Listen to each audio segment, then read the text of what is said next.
Hello बच्चों, आज हम जानेंगे क्लास 8 से चैप्टर 7 जिसका शीर्षक है क्या निराश हुआ जाए, जिसके राइटर है हजारी प्रसाद द्विवेदी जी।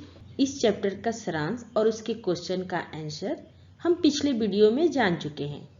आज हम इस चैप्टर के पूरा पाठ को जानेंगे। बच्चों, इस पाठ में लेखक हजारी प्रसाद द्विवेदी जी द्वारा लिखित क्या निराश हुआ जाए यह एक श्रेष्ठ निबंध है। इस पाठ के द्वारा लेखक देश में उपजी सामाजिक बुराइयों के साथ साथ अच्छाइयों को भी उजागर करने के लिए कहते हैं। वे कहते हैं कि समाचार पत्रों को पढ़कर लगता है कि मानो आज के युग में सच्चाई और ईमानदारी जैसे खत्म हो गई है। आज आदमी गुनी कम और दोषी अधिक दिख रहा है। मतलब लोगों के नजरिया में ये बदलाव आ गया कि गुनी कम हो गए हैं और दोषी लोग अधिक हो गए हैं। आज लोगों की सच्चाई आस्था डिगने लगी है। लेखक कहते हैं, आगे बताते हैं कि लोभ, मोह, काम, क्रोध आदि को लोग शक्तिमान मान रहे हैं और उससे हार नहीं मानना चाहते, बल्कि उनका डटकर सामना करना चाहते हैं। आगे वे कहते हैं कि हमें किसी की हाथ की कठपुतली नहीं बनना चाहिए। कानून और धर्म अलग अलग है, परंतु कुछ लोग कानून को धर्म से बड़ा मानते हैं। समाज में कुछ लोग ऐसे हैं जो बुराई को रस लेकर बताते हैं, मतलब उसमें 2-4 चुटकी ले लेकर बताते हैं। बुराई में रस लेना बुरी बात है। लेखक के अनुसार सच्चाई आज की दुनिया में भी है। इसके कई उदाहरण उन्होंने इस पाठ में दिए हैं। लेखक कहते हैं कि मैं जब भी समाचार पत्र पढ़ता हूं तो मन उदास हो जाता है, क्योंकि समाचार पत्रों में चलबाजी, डकैती, चोरी से सीमा पार माल ले जाने की क्रिया की खबरें छपती रहती हैं। इस तरह के कर्म बहुत ही अधिक बढ़ गए हैं। अनैतिक आचरण, बुरा आचरण समाज में चारों तरफ फैला हुआ है। जब भी समाचार पत्र खोलकर देखिए बच्चों, आप जब भी समाचार पत्र खोल के देखिए तो आप इन सभी का जिक्र पाएंगे। ऐसा लगता है कि चारों ओर बुराइयां ही बुराइयां हैं, अच्छाई का तो कोई नाम ही नहीं है।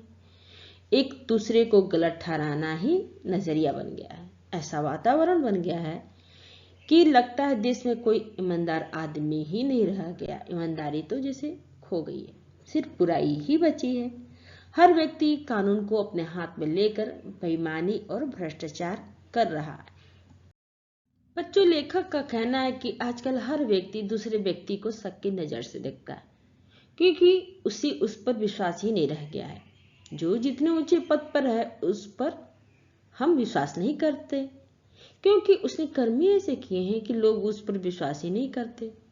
हमेशा उनके दोष ही दिखाई देते हैं।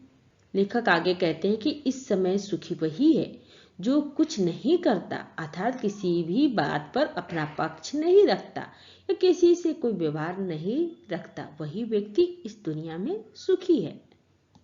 लेखक कहते हैं कि लोगों को ये आदत हो गई कि लोग हर व्यक्ति में बुराई खोजते रहते हैं। उनमें से उनकी अच्छाई खोजने का नजरिया जैसे समाप्ति हो गया है। उनके द्वारा किए गए अच्छे काम को ध्यान में ना रखकर उनके अवगुण को लोग याद रखे रहते हैं। हर व्यक्ति में कोई ना कोई दोष जरूर होता है, लेकिन उसमें अच्छाइयाँ भी होती हैं। हम उन अच्छाइयों को उजागर नहीं करते, सिर्फ बुराइयों को बढ़ा चढ़ाकर कहते रहते हैं। ऐसा लगता है जैसे जो दुनिया में लोग हैं उनमें अच्छाइयाँ बची ही नहीं है, या तो थोड़ी है या बिल्कुल है ही नहीं है। लेखक का मानना है कि अगर वास्तव में दुनिया में, समाज में यही स्थिति देखने को मिली तो यह चिंता का विषय है। इस पर सोच विचार किया जाना चाहिए। अपने व्यवहार में किसी तरह का बदलाव लाना चाहिए। क्या इसी भारतवर्ष की कल्पना हमारे महान नेताओं ने की थी, जिसका सपना गंगाधर तिलक और महात्मा गांधी ने देखा था? लेखक ने आजकल भारत की स्थिति के बारे में सवाल उठाया है कि यह गांधी का भारत है, क्या यह गंगाधर तिलक का भारत है? ऐसा लगता है कि पुराने समय में जो इंसानियत, मानवता बची थी, जो संस्कृति हमारी बची थी, वो अब कहीं दिखाई नहीं देती है। मदन मोहन मालवीय और ऐसे महान नेताओं का भारतवर्ष आज कहीं अतीत में गहरे गड्ढे में डूब गया जिससे मालूम पड़ता है। आगे लेखक ने एक अन्य प्रश्न भी उठाया है। कहा है कि जो हमारा पुरातन भारत था, आर्य समाज, द्रविड़ समाज, हिंदू और मुसलमान सब भाई भाई की तरह रहते थे। यूरोपीय और भारतीय परंपराओं की, उनके आदर्शों की मिलन भूमि भारत थी। लेखक को अभी भी बात का विश्वास नहीं है। वो कहते हैं कि क्या यह वही भारत है, गांधी का भारत, तिलक का भारत, जिसकी लोग मिसाल देते थे। उन्हें अभी भी विश्वास नहीं है कि मेरे महान भारत की जो संस्कृति है, सभ्यता है, वो बची रहेगी, उसका सम्मान बना रहेगा। जो हमारे ऋषि मुनियों ने सपना देखा था भारत का, वैसा है और आगे भी रहेगा क्या? लेखक कहते हैं कि समाज में आसपास की ईमानदार व्यक्ति मानव जैसे पिस रहे हैं, अर्थात ऐसा लगता है कि वो इस समाज में पीसे जा रहे हैं, शोषण का शिकार हुए जा रहे हैं और धोखे का रोजगार करने वाले फल फूल रहे हैं। ईमानदार व्यक्ति को मूर्ख कहा जाता है क्योंकि वो डरपोक है, लाचार है, बेबस है। ऐसी स्थिति में जीवन के बारे में लोगों की जो आस्था, जो विश्वास है, वो कहीं हिलने लगी है। मनुष्य के जीवन के महान मूल्य सच्चाई, ईमानदारी पर भरोसा अब डगमगाने लगा है। बच्चों, लेखक कहते हैं कि हमारे प्राचीन भारत यानी पुराने भारत में लोग भौतिक सुख सुविधाओं की वस्तुओं को एकत्रित करने में ज्यादा महत्व नहीं देते थे। वे व्यक्ति के गुणों को महत्व देते थे, उनकी अच्छाई को महत्व देते थे। उनकी दृष्टि से मनुष्य के भीतर जो महान आंतरिक गुण स्थित भाव से बैठा है, अर्थात जैसे सच्चाई, अच्छाई और ईमानदारी की भावना को महत्व देते थे। हम यही देखते हैं कि व्यक्ति के जाने के बाद उसकी अच्छाई को याद किया जाता है, उसके कर्म ही उसके पहचान होते हैं। उस समय के लोग किसी भी तरह के सांसारिक सुख सुविधाओं की वस्तुओं को संग्रह करने में विश्वास नहीं करते थे, बल्कि लोगों के गुणों में विश्वास करते थे। मतलब लोगों गुणों की विश्वास करते थे, उसकी अच्छाई को महत्व देते थे। लेखक आगे कहते हैं कि व्यक्ति के संस्कार जैसे लालच की भावना, काम क्रोध की भावना उसके व्यवहार से झलकती है। वो स्वाभाविक रूप से मनुष्य के अंदर आती है, पर उन्हें मुख्य शक्ति मान लेना गलत है और अपने मन तथा बुद्धि को उन्हीं के इशारों पर छोड़ देना ये बहुत बड़ा गलती है। बच्चों, हमारे भारतवर्ष में हमेशा से सच्चाई, ईमानदारी जैसे अच्छाइयों को महत्व दिया जाता रहा है। हमारे उस समय भी मनुष्य एक दूसरे के गुणों और उनकी शक्ति पर विश्वास रखते थे, उसी के गुणों का गुणगान करते रहते थे, सच्चाई और ईमानदारी के रास्ते पर हमेशा चलते रहते थे। जिस तरह से हम भूखे इंसान को नजरअंदाज नहीं कर सकते हैं, उन्हें खाना खिलाकर उनकी भूख को शांत करते हैं, उसी तरह हम बीमार व्यक्ति की भी जितनी दवा की जरूरत होती है उसकी हम उतनी जरूरत पूरी करते हैं। उसी तरह हमें भी ये कर्तव्य होना चाहिए कि हमारे समाज में जो लोग रास्ते भटक चुके हैं, गलत राह पर चल चुके हैं, उन्हें ठीक रास्ते पर ले जाने के उपाय को महत्व दिया जाना चाहिए, उनकी उपेक्षा नहीं की जानी चाहिए। लेखक यही सब समझाना चाह रहे हैं कि हमें अच्छाई और सच्चाई के रास्ते पर चलना चाहिए, किसी के बुराई को उजागर नहीं करना चाहिए। बच्चों, हमारे देश में जो हजारों गरीब लोग हैं, उनकी बुरी अवस्था को दूर करने के लिए अनेक प्रयास किए गए हैं और कानून बनाए गए हैं। चाहे वो कोई भी स्थिति है, कृषि, उद्योग, वाणिज्य, शिक्षा, स्वास्थ्य, हर स्थिति को उन्नत बनाने का, बेहतर बनाने की और सुचारू रूप से लक्ष्य तक पहुंचने के लिए प्रेरित किया है। इन कार्यों में जो लोग लगे हुए हैं, ये जरूरी नहीं कि उन सबका मन पवित्र हो, अच्छाई और सच्चाई के रास्ते पर चले। उनमें भी कहीं ना कहीं बेईमानी, धोखेबाजी विद्यमान है। वे अपने लोभ, लालच और काम क्रोध की भावना से ग्रस्त हैं। प्राय वे ही लक्ष्य को भूल जाते हैं और अपनी ही सुख सुविधा की ओर ज्यादा ध्यान देने लगते हैं। भारतवर्ष सदा कानून को धर्म के रूप में देखता आ रहा है। आज एकाएक कानून और धर्म में अंतर कर दिया गया है। ऐसे लोग अपने जीवन का उद्देश्य को भूल जाते हैं और अपने स्वार्थ पूर्ति के लिए दूसरे व्यक्ति के सुख दुख को भी नहीं देखते हैं, बल्कि फायदा उठाना चाहते हैं। भारतवर्ष में कानून को धर्म की तरह माना है। आज एकाएक कानून और धर्म में अंतर कर दिया गया। आज की पीढ़ी के लोग धर्म की अपेक्षा कानून को अधिक अपेक्षा देते हैं, जबकि एक जमाना था जब लोग धर्म के रास्ते पर चलते थे। धर्म अर्थात सच्चाई, ईमानदारी, परोपकार की भावना से भरे थे और एक दूसरे के लिए कार्य किया करते थे। बच्चों, धर्म को धोखा नहीं दिया जा सकता, कानून को दिया जा सकता है।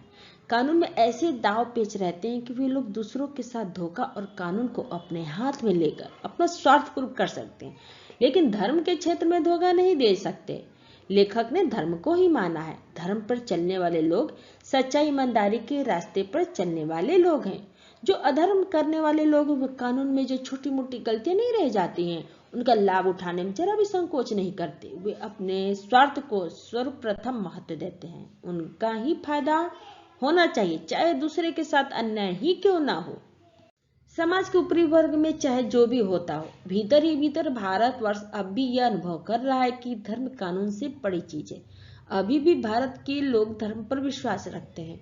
धर्म कानून से बहुत बड़ी चीज है, इस बात को वो महत्व देते हैं।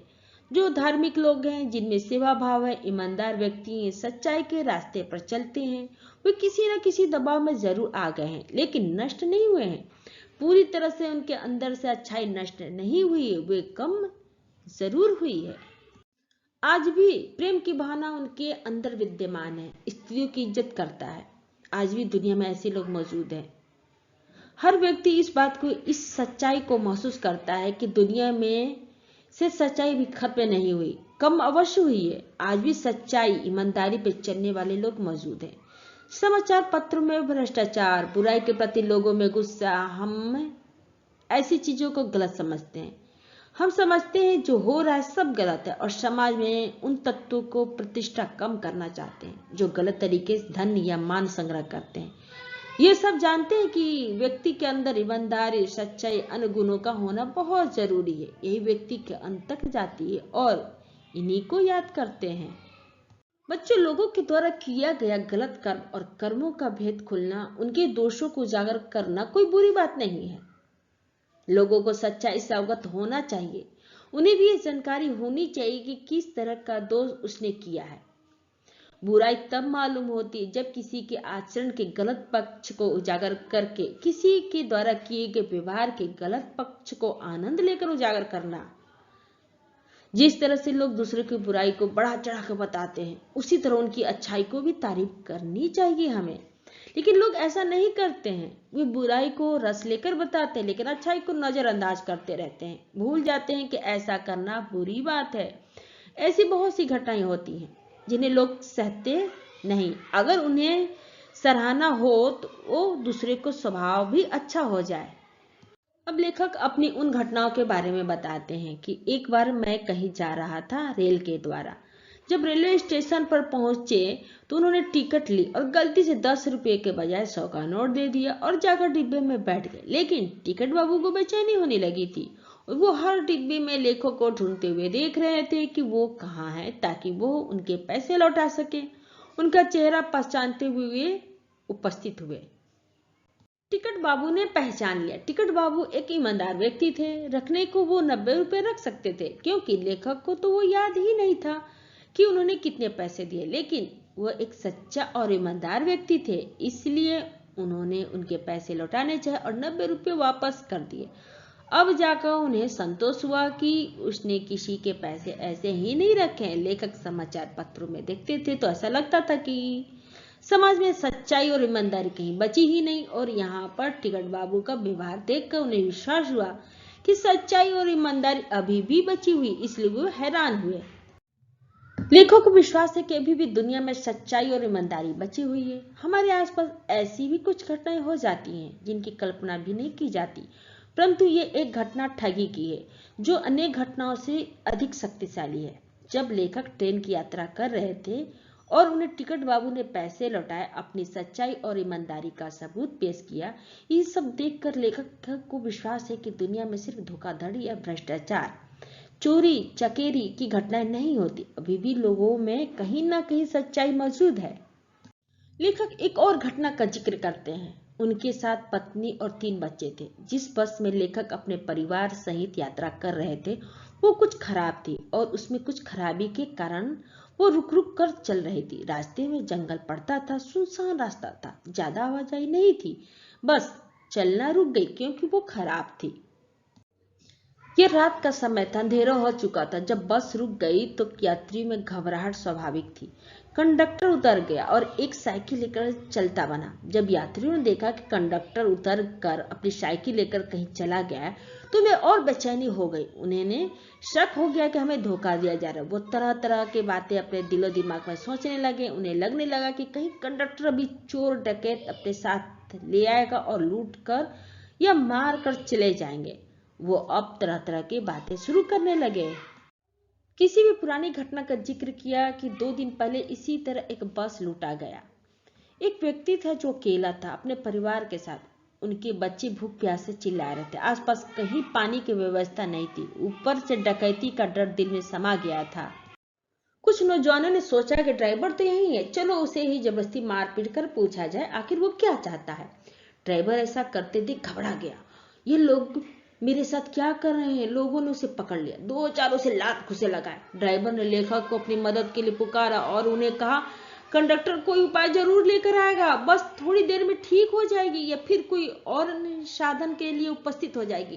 कृपया करें, हमें माफ करें। उन्होंने लेखक से गुजारिश की, मतलब ड्राइवर ने लेखक से गुजारिश की कि लोगों से बचाइए, कहीं ये मुझे मार ना डालें।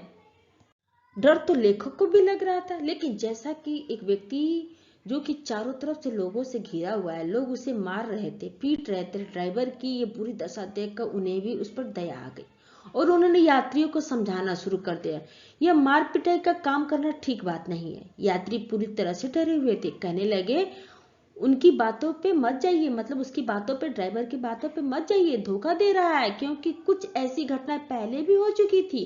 कहने लगे कंडक्टर जो साइकिल लेकर निकला वो अपने डाकुओं मित्रों के साथ मिला हुआ है, उनके पास गया है और उन्हें अभी भी लेकर आता होगा।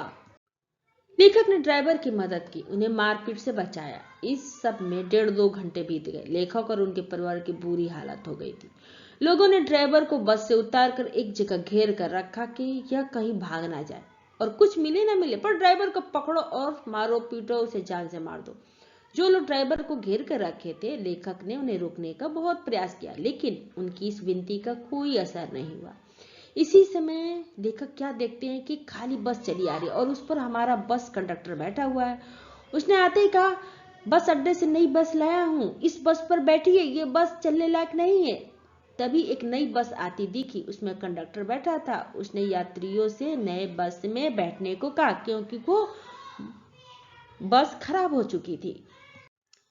फिर मेरे पास एक लोटे में पानी और थोड़ा दूध लेकर आया और बोला पंडित जी, बच्चों का रोना मुझसे देखा नहीं गया, वहीं दूध मिल गया, थोड़ा दूध लेते आया। कंडक्टर सिर्फ बस ही नहीं लेकर आया था, बच्चों के लिए कुछ पानी और थोड़ा सा दूध लेकर भी आया था। जब कंडक्टर जा रहा था उसने नजारा देख लिया था कि अंधेरे रात में बच्चे घबराए हुए थे और भूख प्यास से तड़प रहे थे, इसलिए उनके लिए दूध लेकर आया था। फिर यात्रियों में जान आई, सबने उन्हें धन्यवाद दिया, ड्राइवर से माफी मांगी और 12 बजे से पहले ही सब लोग बस अड्डे पहुंच गए। लेखक कहते हैं कि कैसे कहूं कि मनुष्यता एकदम समाप्त होगी, कैसे कहूं कि लोगों में दया माया रही नहीं गई है। जीवन में जाने कितनी ऐसी घटनाएं हुई कि जिन्हें मैं भूल नहीं सकता। यात्रियों ने उसका धन्यवाद किया, ड्राइवर से माफी मांगी और 12 बजे से पहले ही सब लोग बस अड्डे पहुंच गए। यह सब घटनाएं देखकर लेखक को विश्वास हो गया कि दुनिया में अभी भी लोगों में ईमानदारी बची हुई है। जैसे कंडक्टर हैं, टिकट बाबू हैं, ऐसे ही लोग और भी हैं। अभी भी ऐसे लोग हैं जो दूसरों का दुख देख नहीं सकते, उनकी मदद करने के लिए दौड़े चले आते हैं। बच्चों, लेखक आगे कहते हैं कि हमने भी धोखा खाया है, हमारे साथ भी बुरी घटनाएं हुई हैं। अगर उन्हीं को हम याद करते रहेंगे तो जीवन कठिन हो जाएगा। जिनमें धोखा खाया है जीवन कष्ट देने वाला हो जाएगा, उनको याद करना नहीं चाहिए, नहीं तो और जीवन काटना और मुश्किल हो जाएगा। परंतु हमारे साथ ऐसी भी घटनाएं हुई हैं जब लोगों ने बिना कारण मुझे सहायता की, अपना स्वार्थ भूलकर भी आगे बढ़े और हमारी मदद की हो। ऐसे भी दुनिया में लोग हैं। जब हमारे मन को निराशा ने घेर लिया तो ऐसे व्यक्ति सामने आए जिन्होंने मुझे तसल्ली दिलाई, हिम्मत बढ़ाई हमारी कि आगे बढ़ो, कोई बात नहीं, जो हो गया सो हो गया। ऐसी भी दुनिया में लोग हैं जो बिना सोचे समझे, बिना लाभ नफा नुकसान के लोगों की मदद करते हैं।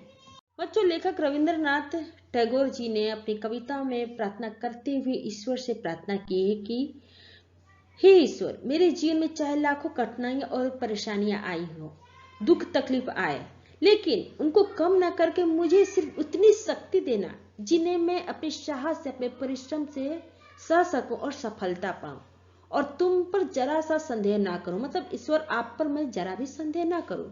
यहाँ पर ईश्वर पर संदेह ना करने की बात की है। तुम पर मेरा विश्वास बना रहे, ऐसा ईश्वर में उनका विश्वास बना रहे, ऐसी शक्ति दो, उन्होंने कहा है। बच्चों, मनुष्य की बनाई हुई तरह तरह के जो तरीके हैं वो गलत परिणाम ला रहे हैं, तो उन्हें बदलना ही होगा। कुछ परिस्थितियों में हम देखते हैं कि मनुष्य ने जो तोड़ तरीके बनाए हैं उनका गलत परिणाम निकल रहा है, उन्हें बदलना आवश्यक है। अगर उम्मीद आशा नहीं होगी तो किसी का भी जीवन कष्टदायक हो जाएगा। अभी हमारे भारतवर्ष को और तरक्की पानी है, और भी साधन और तरीके हैं जिन पर हमें काम करना है। लेखक कहते हैं कि हे मेरे मन, निराश होने का अब समय नहीं है, प्रयास करने होंगे, हमें हिम्मत नहीं हारने की जरूरत है, उम्मीद नहीं छोड़नी है, अभी भी बहुत सी संभावनाएं बची हैं। अगर आपको मेरा ये वीडियो अच्छा लगा तो लाइक करें, या फिर कोई डाउट हो तो आप हमें कमेंट बॉक्स में लिख कर बताएं। अगर आप पहली बार मेरे चैनल पे आए हैं तो सब्सक्राइब करें और बेल आइकन को प्रेस करें, जिससे आपको मेरे नए वीडियो का नोटिफिकेशन सबसे पहले मिले। थैंक यू बच्चों, फिर मिलते हैं अगले वीडियो में।